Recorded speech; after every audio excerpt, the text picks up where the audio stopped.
ইচ্ছা মতো গুলি করে, কোপ দেয়, কোপ দিয়ে তার ব্যাগটা ছিনায় নিয়ে যায়। তারপর আব্বু বলতেছে, মা গেটটা খুল না। তাকে 2টা কোপ মারে, কিন্তু সবকিছু চোখে দেখতেছি, কিন্তু কিছুই করতে পারছি না। ওর দারোয়ানের হাত আছে, নাইলে ও কেন কালকে আমাদেরকে সতর্ক করলো? ও কেন বাসার চাবি দিল না? কালকে গুলির শব্দ শুনে বাইরে যায়, পরে দেখি কিছু বাইকাররা সন্ত্রাসী মিলে আব্বুকে 6 রাউন্ডের গুলি করে, তাকে 2টা কোপ মারে, কিন্তু সবকিছু চোখে দেখতেছি, কিন্তু কিছুই করতে পারছি না। এটাই হচ্ছে সব থেকে আফসোসের বিষয়।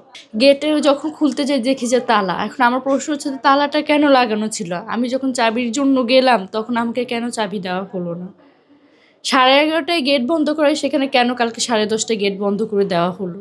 ফায়ার যখন করতেছিল তখন আব্বু মাটিতে শুয়ে পড়ছে ফ্লোরে, এরকম গড়াগড়ি করতেছিল, ওদের সাথে যুদ্ধ করতেছিল ওই যে ব্যাগ নিয়ে। পরে আব্বু যখন ব্যাগ দিতেছিল না, ওরা ইচ্ছা মতো গুলি করে, কোপ দেয়, কোপ দিয়ে তার ব্যাগটা ছিনায় নিয়ে যায়। তারপর আব্বু বলতেছে, মা গেটটা খুল না। এ দারোয়ান চাবি দেয় নাই, ও চাবি দেয় নাই। তারপরে আম্মু কে বা কারা, হয়তো বা কোনো একটা আঙ্কেল আর আন্টি বাইরে ছিল। পরে আঙ্কেল আন্টিরে বলতেছে, আঙ্কেল আপনারা একটু চিনজিতে বা কিছুতে করে আমার বাপেরে নিয়ে যান হাসপাতালে, আমরা তো পারতেছি না, ভিতরে তালা আটকানো। পরে ওনারা স্থানীয় যারা আছে, ওনারা এলাকাবাসীরা হয়তো আব্বুকে হসপিটালে নিয়ে গেছে।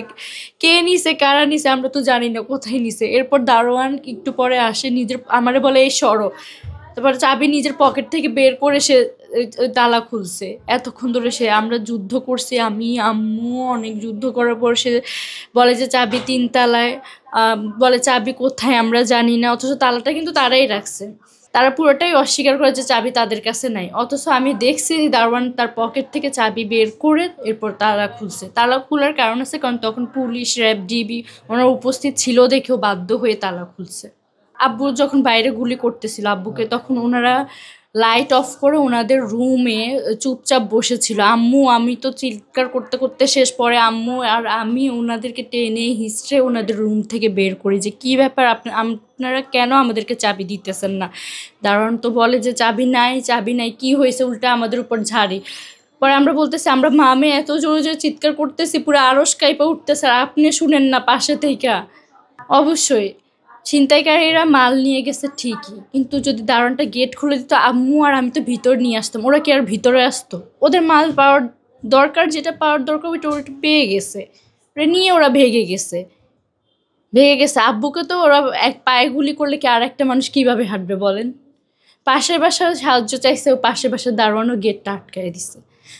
আচ্ছা, ওইটা দুঃখ না, দুঃখ হচ্ছে আমার নিজের বাসার দারোয়ানকে নিয়ে।